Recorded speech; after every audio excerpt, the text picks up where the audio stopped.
So we have our lovely Miss G. She's a little bit more sensitive to the environment. Nice job, cuteness. So she did take a class back a little while ago. So she and her sister, Maya, are here today. Gracie is also very sensitive with textures and surfaces. So what I mean by that is, I know Mom had mentioned, and I did talk about it a few moments earlier, is Miss G did slip and kind of hurt one of her legs a little bit. I know it's, being worked on and everything. But I know ever since we met each other with our little Miss G, she's had a hard time moving through the environment because of sometimes the way it may feel. So obviously, as we mentioned, behavior can also stem behaviorally. So you'll see that she's a little bit nervous. I'm not going to force her to come all the way over to my bubble. If, let's say, she feels a little safer, a little closer to her sister at times, I will, for every little attempt she comes a little closer, send a snack further away. These are a few that she was having earlier while we were practicing for a few moments. So with our lovely Miss G, she's very good at her moonwalking, so that backing up that she does at times. I know that when we're trying to build the comfort range of every particular pup, that they all have different starting points. So for our lovely Miss G, she throws out a lot of appeasement, but at the same time sort of stress signals. So I'm not trying to make this too hard for her.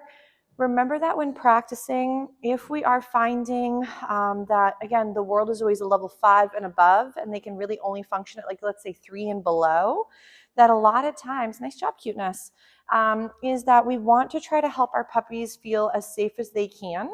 Nice job. So you'll see that I'm not feeding her for trying to come closer to me, even though she doesn't dislike me. She finds people to be normally pretty exciting. But I don't want to have this situation where I'm creating conflict. So she really does enjoy the snacks, but I don't want to force her to choose between feeling safe and moving and not moving, and then having to come grab the tidbits. So she at times prefers to go back to her little bubble and then work her way in and out of the space. Though, back to those feelings of safety, we don't want our lovely lady to feel that the world is always so unattainable that it's almost not even worth attempting it.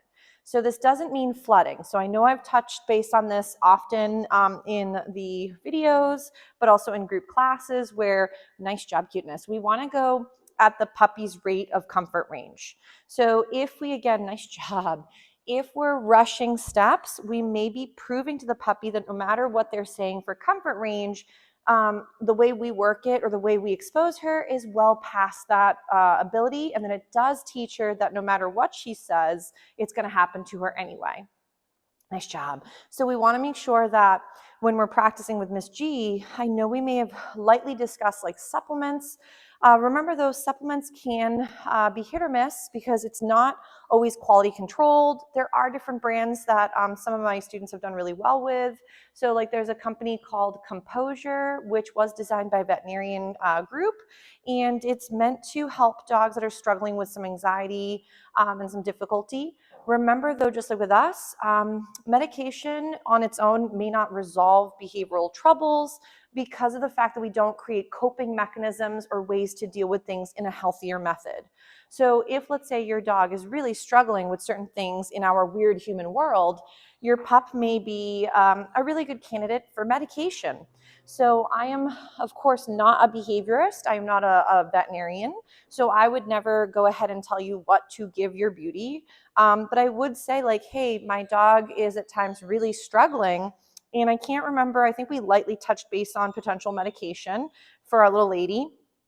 But she may be, like I was mentioning previously, a good candidate for potentially getting looked over and double check with your veterinarian, see what they think, because we don't want her to always feel the world is unattainable. So I don't want her to feel flustered or forced into doing things that are too hard. So I'm just going to see how she feels with a little bit of wiggles. So if, again, she prefers her little rate of comfort, I know we struggle with this in the very beginning of class and starting to sort of build that comfort in that new classroom setting, and then being able to build up to, again, having her move her way from her usual bubble out a little further in the classroom setting, and then be able to do a little bit with that loose leash walking. So, but remember, if right now loose leash walking in the real world seems a little bit less unattainable, There's no harm if your dog's comfort range or abilities at the moment prevent her from doing the real world skill. So her sister's a little bit sad because she's not being able to partake. I'm just going to toss a few find its for the lovely Miss M because she's just on this other side. Ready? We'll do a little find it for her sister. Hi, cuteness. And we'll do a little bit right here. So beautiful. I'm going to go yes. And I know it might be slightly out of camera range. So, but lovely Miss G is doing a very nice job. I'm just going to feed for every few little moments that she's kind of near my bubble. So if she was scared of people, I would not, again, be creating this conflict like I mentioned, like having to get closer to get the food. Her problem is sometimes the building has funny noises and she's sensitive to those different textures of the flooring. Nice, we'll do a little find it here. So remember that for our lovely lady, if there's little glimmers of success, feed for those. But as I was mentioning, if it's easier to make her world just a little bit smaller so it can be attainable, that is better than rushing and going into the real world if she really has a rough time in those bubbles. Nice. Good job, Miss G. So right here, very nice. I'm feeding her for just being a big girl out in the middle. Good job. That's very pretty. So again, we'll maybe do a little find it. So in the very first day, like I mentioned for her sister, Miss M, we're going to just see if we can get the girl's comfort range to get a little bit more fluid and then be able to have bounce back. So even if your puppy sometimes gives you old behavior, remember that it might be their only way to really communicate their comfort range or their feelings for the time frame that they're working. So make sure that when you are practicing with your lovelies, that you're seeing little moments where you're getting to glimmers of what you're hoping to get for down the road. Nice. Good job, Miss G. Nice job. Ready? Find it? So what I might do for Miss G is get her to do a couple little name recognition moments. That's very good. Good shake off. So remember, a shake off too is like a little reboot. So a shake off is where your puppy does this full body shake. And don't worry, her sister says, worst day ever. Miss G's getting all the snacks without her sister, she says. Terrible. So, but the benefit of getting our little Miss Lovely, Miss G, to work a couple of these little tidbits is that if we're going at her rate, we're not, again, going to be flooding. If we're rushing too many steps, then she may still find that even though the food is delicious, it still might be the food is the bringer of the bad. So I know I had discussed prior, you want to be really careful about making skill sets or food be the preemptive thing before the bad stuff happens or during it. So I know for some, like tubby time is really overwhelming.